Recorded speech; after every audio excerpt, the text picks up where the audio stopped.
Joining us throughout the morning, Dr. Stephen Caliendo, Professor of Political Science and Dean of College of Liberal Arts at North Central Cleveland College. I don't know why. Not the Cleveland part, but the other part's right. You were here last night. I don't have any excuse. No excuse. That's correct. Look, we're so thankful that you have been joining us with all of your analysis.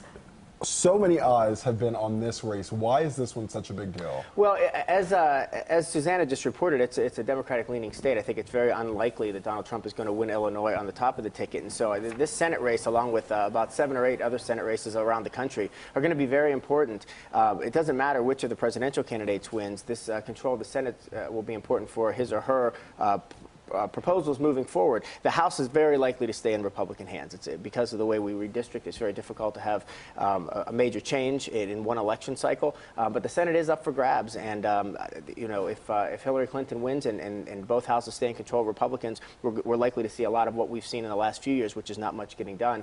On the other hand, if Donald Trump wins, the Democrats holding on to the Senate can disrupt some of the things he wants to do. So it's really important. You know, it was interesting watching some of the national ads. There were people who were asking, is Mike Madigan on the ballot?